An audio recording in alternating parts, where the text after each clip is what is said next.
She looked me dead in the eye and said it loud enough for the whole room to hear.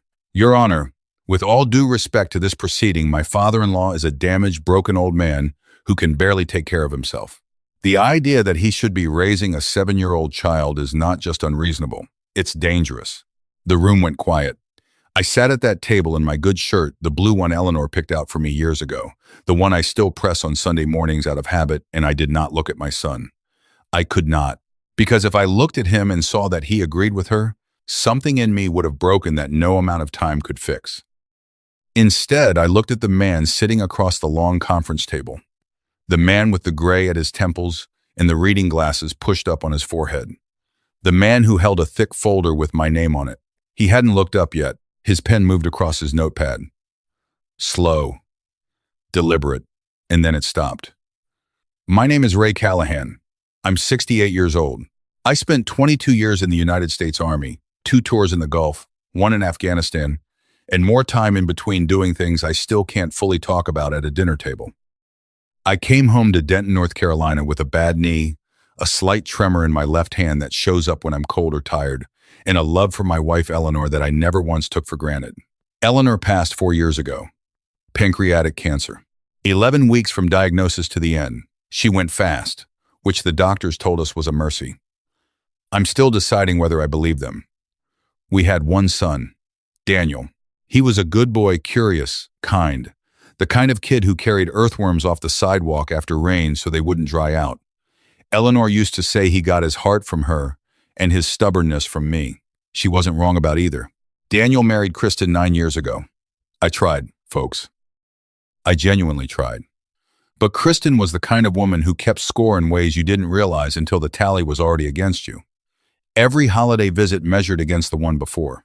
Every gift analyzed for what it implied. Every story I told about the Army treated like I was trying to dominate the conversation. Still, they were together, and together, they gave me the greatest thing left in my life after Eleanor.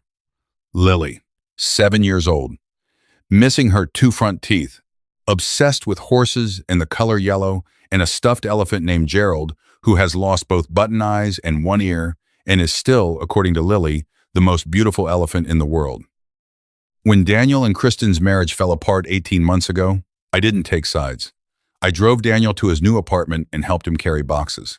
I babysat Lily on weekends so Kristen could work her extra shifts at the dental office. I stayed in my lane. I minded my business.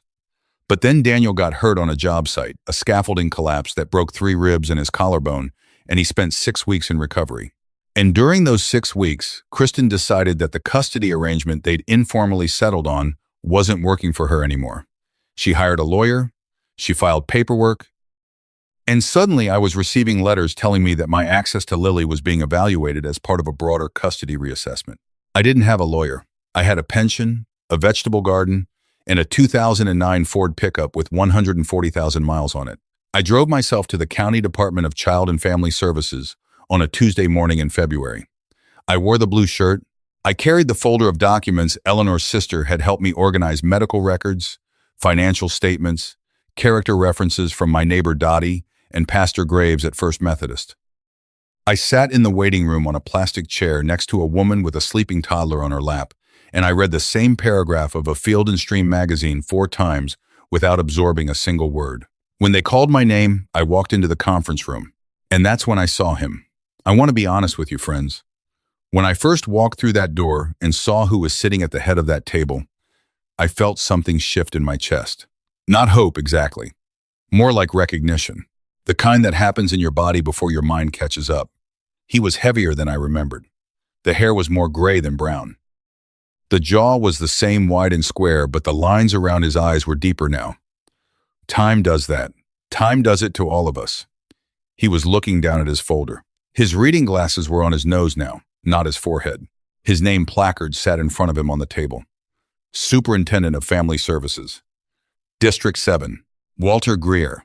Walter Greer. I said it to myself, silently, just to be sure. Just to make certain the name matched the face and the face matched the memory. Fort Bragg, 1,987. A November morning so cold your breath came out in sheets. A transport vehicle, black ice on Route 87. The sound a military truck makes when it leaves the road and rolls a sound I will carry in my bones until I die. I was 29 years old. I was already out of the vehicle when it happened. I jumped from the back about 100 yards earlier when the driver reported brake trouble. Lucky timing that I've never once called luck. You don't call something luck when another man paid for it. Walter Greer had been in that vehicle. Specialist Greer, back then. He was 23. He was pinned in the cab, and the engine was starting to smoke, and I had 3 broken ribs from hitting the embankment, and I went back in anyway. I don't say this to make myself sound like something. I say it because it's simply what happened. You see smoke, you go toward it. That's what they trained us to do. That's what we trained ourselves to do. I would do it again in the same heartbeat. I carried Walter Greer out of that cab 40 seconds before the engine caught fully. He had a shattered pelvis, a collapsed lung, and burns on his left arm from his elbow to his wrist. He spent 3 months in the hospital. He was medically discharged from the Army the following spring. And I never saw him again.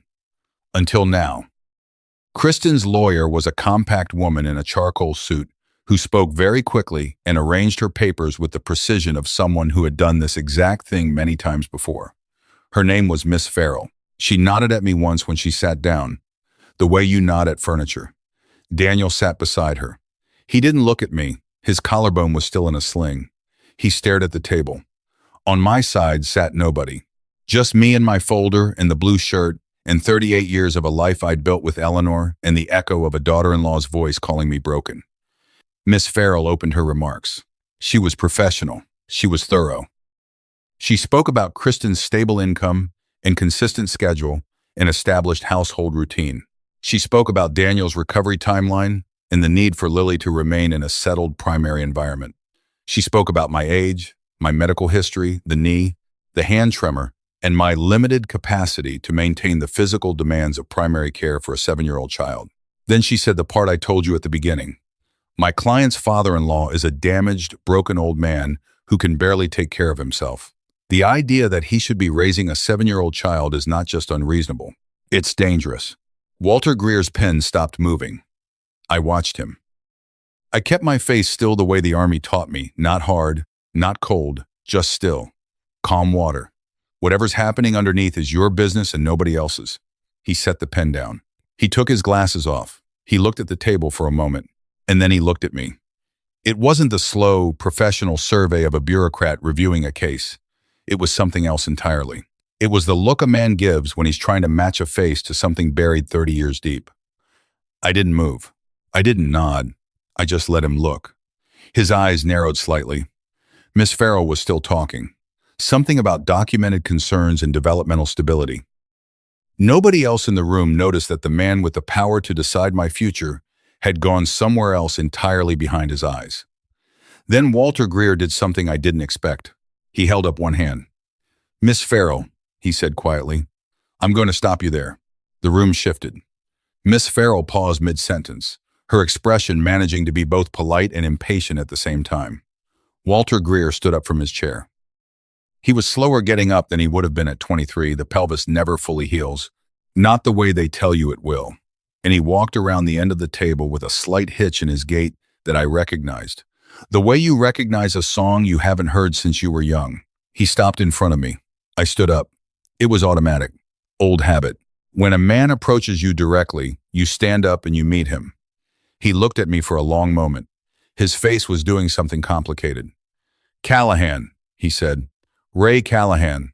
Yes, sir, I said. Fort Bragg, he said.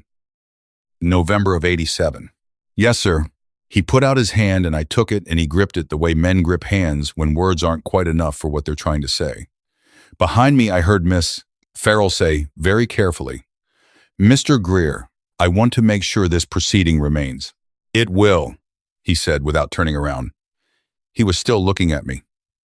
Give us a moment. And he led me to the far corner of the room, near the window that looked out over the parking lot. The winter light came in pale and flat. Outside, a woman was loading groceries into a minivan. Ordinary Tuesday. World keeps moving. I thought about you, Walter said, low enough that only I could hear.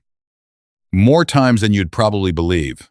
After I got out, when my kids were born, when my daughter started playing soccer and I could actually run down the sideline. He paused. I thought about you every time I could run. I'm glad you could run, I said, and I meant it. How's your family? He asked. I told him about Eleanor. His face changed when I did. He didn't offer any of the usual things people say. He just nodded, slowly, and let it settle. And this situation, he said. The little girl. That's your granddaughter. Lily, I said. 7 years old. She calls me Pop. Something moved through his expression then. Something I didn't have a word for. Okay, he said.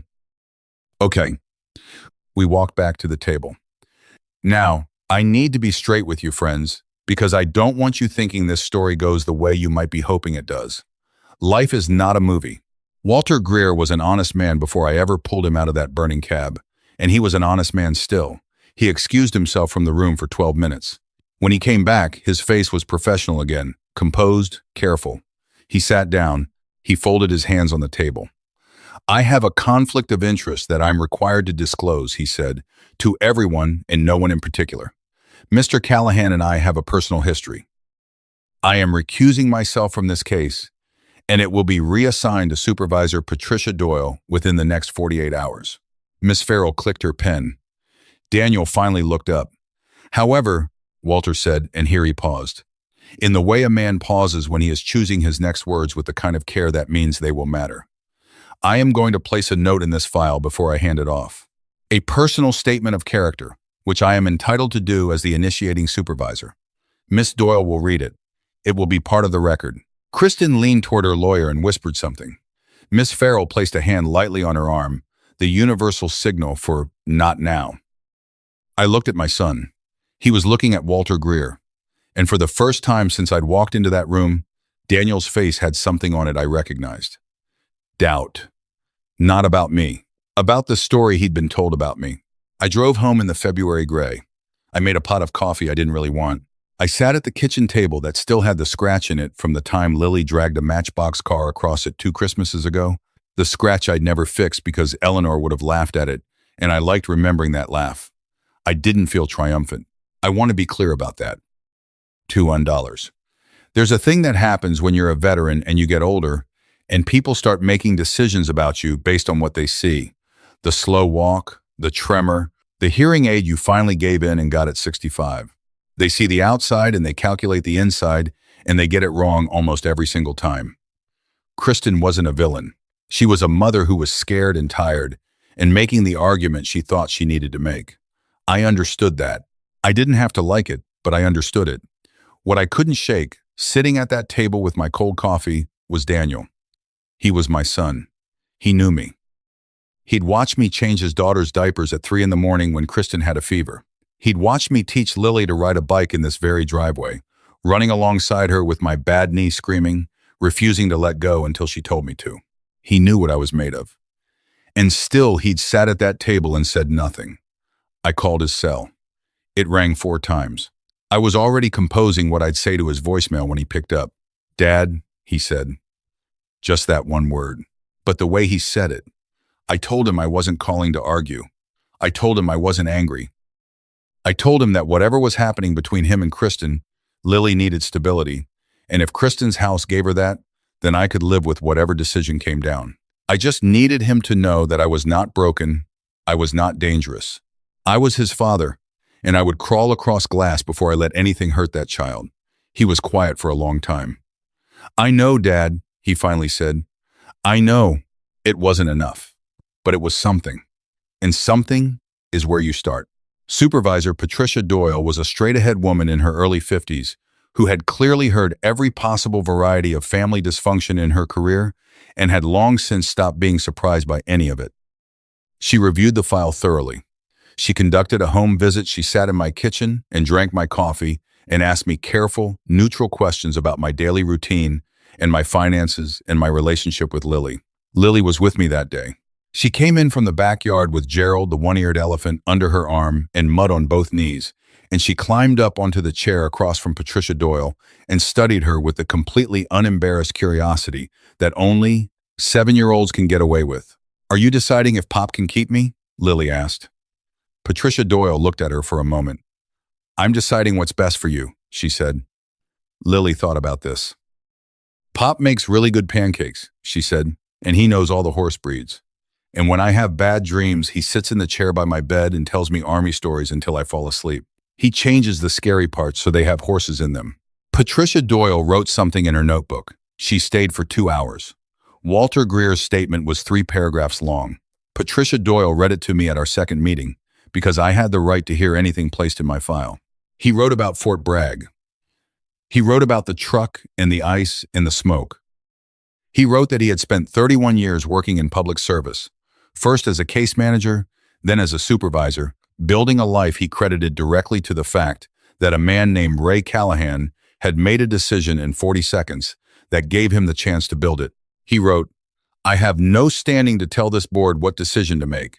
I have only standing to tell them what I know. And what I know is that Ray Callahan is a man who runs toward the people who need him. Who he is now is who he has always been. That does not expire." I got to that last line, and I had to look out the window for a while. Patricia Doyle gave me a moment. "He's right, you know," she said finally. "That doesn't expire." The formal custody decision came down 6 weeks later. Primary residence would remain with Kristen. The judge determined that maintaining Lily's school and established routines was in her best interest. And I believe that was probably right. Kristen was her. A child needs her mother. But I was granted every other weekend, half of all school holidays, and 2 full weeks every summer. I was listed as Lily's designated emergency contact. And there was a clause, a simple, plain language clause that stated any attempt to limit or obstruct the grandfather's access without documented cause would be reviewed immediately. Miss Farrell had asked for supervised visitation only. She did not get it. In April, Denton Elementary School held their spring assembly. It's the kind of event where the gym smells like industrial cleaner and floor wax, and somebody always burns the coffee in the cafeteria urn. Folding chairs in rows. A paper banner. Kids in their good clothes looking slightly dazed. Lily's class was doing a presentation on community helpers. They'd interviewed people from town, the librarian, the fire chief, the woman who runs the food pantry, and one grandfather. I sat in the 3rd row. My bad knee ached in the cold gym. Lily walked to the microphone. She was wearing a yellow dress. Gerald the elephant was technically not allowed at school events, but I could see a telltale lump in her backpack straps. She unfolded her paper. She smoothed it out with both hands the way her grandmother used to smooth tablecloths. Careful, deliberate, taking her time. She said, "My pop was in the Army for 22 years. He went to places that were dangerous so that people here could be safe. When he came home, he took care of my grandma when she was sick. Now he takes care of me. He has a bad knee and a shaky hand, but he never complains about either one. He says the people worth complaining to are mostly gone." There was a soft sound in the gymnasium. The kind of sound a room makes when it breathes together. "He changes my bad dreams into good ones," Lily said. "I think that's the most important thing a person can do." She looked up from her paper. She found my face in the 3rd row. She grinned the gap-toothed grin, the one that makes the whole world simpler somehow, and she gave me a small wave. I raised my hand. "I'm not going to stand here and tell you everything is perfect. Daniel and I are still finding our way back to each other. The knee is not getting better. Some mornings I sit at Eleanor's kitchen table, and the quiet is very loud, and I miss her so much it has physical weight. But I'll tell you what I know. I know that the people who called me broken were measuring the wrong things. They were measuring the tremor and the slow walk and the years. They weren't measuring what I'd carried and what I'd put down and what I'd chosen to pick back up. I know that Walter Greer went toward public service after the Army because he felt he owed something to the world that had given him a second chance. I know that he sat across from me in that conference room and recognized something in me that a legal file could never hold. I know that 3 paragraphs he wrote at his desk on a Wednesday afternoon found their way into the hands of the right person at the right time. I know that Lily slept in the yellow sleeping bag on my living room floor last Friday night, that we made popcorn and watched a nature documentary about wild horses in Wyoming, that she fell asleep before the credits and I sat in the armchair and watched her breathe for a while in the blue television light. Gerald the elephant was tucked under her chin. I know that some people look at a man my age and see the end of something. I look at that little girl on my floor and I see the beginning. The sun goes down early still in Denton in April.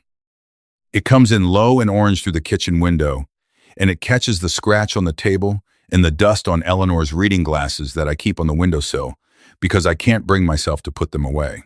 Some things you hold on to, not because you're stuck, because they are worth holding. That's all I've got for you tonight, friends.